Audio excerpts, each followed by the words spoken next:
አይ ኢትዮጵያኖች ስፒድን በአንድ ቀን ቀዘን በቀዘን አድርገውት ሌላ ሀገር ላይ ላይፍ ስትሪም 2 ቀን 3 ቀን ያሰራ። አሰላሙ አለይኩም ወራህመቱላሂ ወበረካቱ። ዛሬ በሳቆዲ ንፍር ነው ያለውና ለምን እኔ ፍቼ እንስቃለሁ። አብረን እንሳቅ። እስከ ቪዲዮ መጨረሻ አብራችሁን ቆዩ። ሀቂቃ ቲክቶክ ላይ ስገባ ሌላ ምንም ነገር አይመጣልኝም። ይሄ አይሾው ስፒድ የሚባለው ነውና እስኪ ኢትዮጵያ መጥቷል። በጣም ታዋቂ ቲክቶከር ነው፣ ዩቲዩበር ነው፣ የአሜሪካዊ ነው። አሁን ኢትዮጵያ ገብቶ የተፈጠረው ነገር ሁሉ እጅጉን በጣም ነው የሚያስቀው። ቪዲዮውን እስከ መጨረሻው ተከታተሉ። እናንተ ማብራችሁ ሳቁ። ሀሳብ አስተያየት በኮሜንት አስቀምጡ።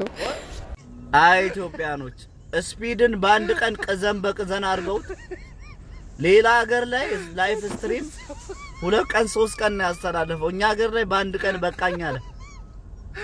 ጥሬ ስጋና በየአይነት በአንድ ታይም። አሁን የት ሀገር ነው እንደዚህ ተበልቶ የሚያውቀው?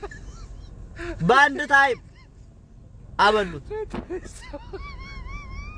ቀጥሎ ያ ብቻ አይደለም፣ ኦሮሞው ጠብቆ እንደ ጦጣ አዘለለው፣ ደቡቡ እንደ ፌንጣ፣ አማራው ወባ እንደያዘው ሰው አርገብግቦ ልጁ ነፍሱ ወጣ። ጉራጌው እኔ አሳዘነኝ። እግዚአብሔር ምስክሬ ነው። ልጁ አሳዘነኝ። እዛ ይጠብቁታል እንዴ! ያሁላ ዳንስ እንዲህ ይዘለ ላበላብ ብርድ ሀገር ላይ ያሁላ ላብ። ሄሎ አንተ ምን ሆነ ስልክ ማታነሳ? ምን ሆነ ነው የምጨቀጭቀኝ? በእናትህ አንተ ስፒድ ጋር ነበርኩ እኮ ነኝ። ትሽ ሄዳል እንዴ? አንተ ቤቱ ጋር ነበርክ? ምን ማለት ነው ነበርክ ማለት? እኔ ማን ነኝ? ከማን በታች ነኝና ነው ማልዋረድ ነው እጂ? አላየሁም እኮ ነበርክ። ግን ነበርኩ። አዎ።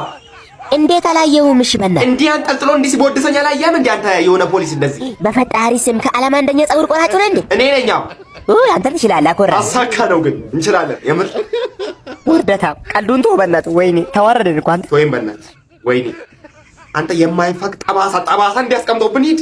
ወይኔ የፈራሁት ደረሰ። በቃ እኔ አልተማርንም ይቅርብን ብያለሁ እኮ። ደግሞ ወስዶት ሄደ እንዴ? አንተ ኢትዮጵያውን የት ነው የሚወስደው? ወደ ሀገር ወስዶት አይደለም እንዴ? የኛውን እንቅልፍ ነው። አሁን እንቅልፍ ወስዶታል። አይታችሁ እንደሆነ ያለው ሲያስነጥሰው አዳምጡት። አልহামዱሊላህ ነው ያለው። አሰላሙ አለይኩም ሲል ነበር እና ልጁ ወደ እስልምና ጥናት እያደረገ ሙስሊም ለመሆን መንገድ ላይ ያለ ነው። ግና በግድ መስቀል ካልተሳለምክም ሲሉስ ነበር። እኔ ግን ደግሞ ከቪዲዮ ብታዩ ማለት ነው ኮሜንት ቲክቶክ ላይ ያለ ኮሜንት አረ ሀበሻ ይኮምታል አይገልጸውም። Hey, I'm finally in Ethiopia, bro. Yeah, brother. How are you? እዚህ ጋር እሱ በእንግሊዝኛ ያወራል፣ ግን የሚመልስለት እየመለሱለት አልነበረ። የሁሉ የተዘበዘበው ህዝብ እንግዲህ ከእንግሊዝኛ ነፃ ነው ማለት ነው። በዚህ ይለፈልፋል፣ ግን በደንብ መልስ ሊሰጠው የሚችል አልነበረ ማለት ነው። በጣም ነበር የሚያስቀው የሚያሳፍረው። እንደ ሀገር ተዋርደናል፣ በቃ ተዋርደናል ማለት ነው። ምን አለ ቢያንስ እንግሊዝኛ ተማሩና እመጣለሁ ቢለን መልካም ነበር። እና ደግሞ እኛ በነገራችን ላይ ነገረኞች ወይ የሚጽፉት ኮሜንት የኛ ሀበሻዎቹ ራሱ የሚገርም ነው።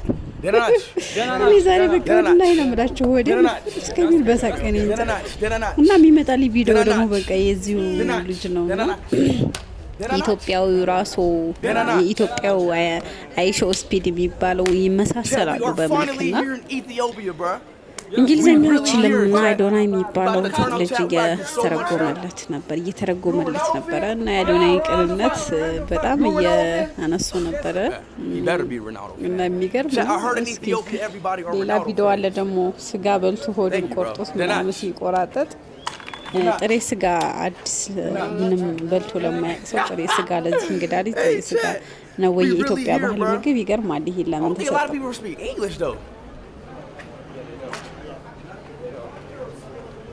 The notch. Oh, man.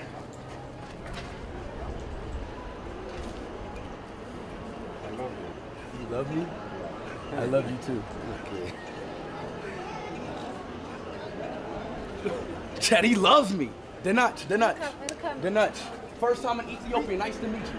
First time here. First time in Ethiopia. Nice to meet you. Hello, Speed. Hello, guys. First time here. Nice to meet you. Yeah, I know you. First time here. Thank you. First time here, brother. Thank you. First time here. Thank you. If you want to say hi, say salam. Salam? Salam. Oh, salam alaikum? No, just salam. Salam alaikum. Oh, Chinese speak Arabic here. Kif halik? Kif halik? They don't speak. Salam alaikum. Salam alaikum. Salam not Ethiopia. Chat, salam alaikum. No, just salam. Salam not Ethiopia. Just salam. Salam. Salam. Salam not Ethiopia. What? Salam not Ethiopia. Salam not Ethiopia. Ethiopia. Hello Ethiopia. Salam not Ethiopia. Salam not Ethiopia. Yeah, salam not Ethiopia. Salam not Ethiopia. Yeah. Say, all say. Salam not Ethiopia. Right.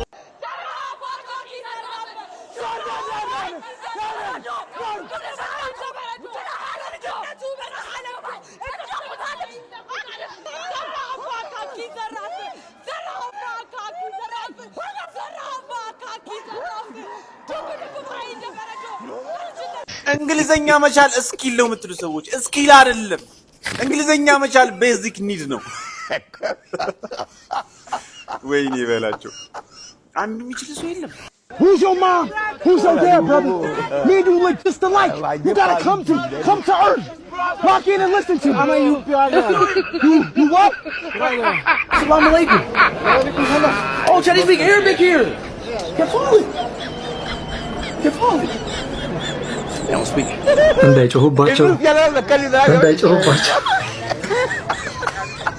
Thank you.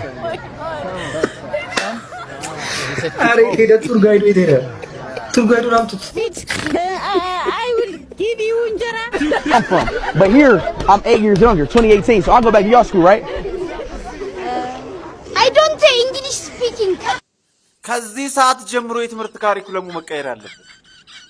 ሁሉም ሰው ፐርፌክትሊ እንግሊዘኛ መናገር እንዲችል አድርጎ ማስተማር አለበት። አይሾ ስፒድ ሰላም አለይኩም ሲል ሰላም አለይኩም አትበል እያሉት ነበረ። እሱ ቀጥሎ ሰላም አለይኩም እያለ በመደዳ ሰላም ሲላቸው አንዱ አለይኩም ሰላም ብሎ ሲመልስለት አይሾ ስፒድ ምን ቢል ክፉ ነው? አረብኛ ትችላለህ? ሰላም አለይኩም ከይፈ ሐልክ አላለውም? ምን ብሎ ይመልስለት? ከይፈ ሐልክ ሲለው ማለት ነው። አይሾ ስፒድ ሰላም አለይኩም የሚለው የአረበኛ ቃል መሆኑን የአረበኛ ቋንቋ መሆኑን ያውቃል። በነገራችን ላይ ዛሬ ኢትዮጵያውያን የሶሻል ሚዲያ ሰዎችና ከአይሾ ስፒድ የተረዳሁት ምንድነው ድሃ ሀገራት የሚባሉት ድህነታቸው ከገንዘብ ብቻም ሳይሆን ከቋንቋም ጋር ተያይዞ ነው። የበለጸጉ ሀገራት ላይ የቋንቋ ችግር የለም። ድሃ ሀገራቶች ላይ የገንዘብ የሞኒ የፍሉስ ችግር ብቻም ሳይሆን የቋንቋ ችግርም አለ። አንድ ሀገር በገንዘብ ስትበለጽግ በቋንቋም ትበለጽጋለች የሚል ነጥብ ነው ዛሬ የወሰድኩትና ለማንኛውም ሰላም አለይኩም ያላ ሰላም በእናንተ ላይ ይሁን ለማለት ነው ቪዲዮ የሰራሁት። እና ያው እንግዲህ ዛሬ የኢትዮጵያውያን ሶሻል ሚዲያ ተጠቃሚዎች አይሾ ስፒድ እንትተው ስለ አዶናይ ሲያወሩ ነበር። አዶናይ በነገራችን ላይ ተፈጥሯዊ ልበቅንነት ያለው ልጅ ነው። እኩል ከአይሾ ስፒድ ጋር ዛሬ ሶሻል ሚዲያ ላይ ስሙ ሲጠራ ውሎ አለ። ለዛኛው ለልጅ እንትን እያለለት ማለት ነው እየተናገረለት እና ጥሩ ሰው ነው። በነገራችን ላይ ጡርነት በነገራችን ላይ እንደ ቪታሚን ለአንድ ሰው አንድ ሰው ጥሩ ሲሆን ለራሱ እንደ ቪታሚን ነው የሚሆነው እና ሁላችንም ጥሩ እንሁን ለራሳችን ጤና ቪታሚን። ስለ እውነት እኔ ይሄ ቪዲዮ እጅግ በጣም ነው ኢሞሽናል ያደረገኝ። ብክ ለራሱ መስለህ ለራሱ ጥቅም ቁጭ ብሎ የሚያስረዳ ነው የሚመስለው። እኔ እንጃ ብቻ እዛ ቦታ ላይ ያየሁት ነገር ቢኖር በቃ ደግነት ስሙን ቀይሮ አዶናይ ተብሎ ሲሄድ ነው። አይሾ ስፒድ ከመጣ በኋላ እንደ ሀገር ያደረገ ያለው ነገር በጣም ደስ ይላል። አዶናይም በቦታው ላይ የሚገኙትም ሞዴሎችም ሁሉም በተለይ በቃ ብቁ የሆነ እንግሊዘኛ ቋንቋ ተናጋሪ በመሆናችሁ እጅግ በጣም ነው ፕራውድ የሆንባችሁ። አዶናይ ግን ስለ እውነት እንደ ወጣት ሀገሬ ሰው አላት ብለን እንድናስብ ነው ያደረከን። በቃ ልጁ የተሻለ ስቴፕ ላይ እንዲሄድ ለዛኛው ለአይሾ ስፒድ ሲያስረዳ ያለው ነገር ልክ ለራሱ ጉዳይ እንትን የሚል ነው የሚመስለውና አቦ የልብህን መሻት እሱ ይፈጽምልህ። ስለ እውነት ከልብህ ሰው ነህ፣ የእውነት ከልቡ ሰው ነው። በአሁኑ ሰዓት ላይ እኮ አንዱ የተሻለ ቦታ ላይ ለመሄድ ሌላውን እየረገጠ ያንዱ ርዝቅ መዝጋት እኮ የእሱ መክፈት እስኪመስለው ድረስ እኮ እየተዘጋጋ ያለበት ሁኔታ ነው። ይሄ ወጣት ግን ልብህ በጣም ንጹህ ነው። ልብህን ለእኛም ለአንተም ለኢትዮጵያም ሕዝብ ሲል አይቀይርብክ። ኦፍ ዛሬ እንደው ዛሬ እንጃ ሱብሃንአላህ አላህ ይቅር ይበለኝ። በጣም ስቅ ያለ ዛሬ ማለት ነውና እንደ ውሻ ነው የሚጮሁና የኛ ሀገሮቹ የሚጮሁት እንደሱ እየጮሁ ነበር። ጸጉር ጎራጩ ራሱ ጋርዶቹ በጠረባ ሲሉት እንደ ውሻ ነበር የጮሁ። ግን ለማዳ ውሻ ናቸው የኛዎቹ አይናከሱምና ይሄ መጣው የአሜሪካው ደግሞ እንደ ውሻ የሚጮኸው ያው ሰው ነው፣ ግን እንደ ውሻ ነው እየጮኸ ያለውና እሱን ለማዳ አይደለም የኛዎቹ ለማ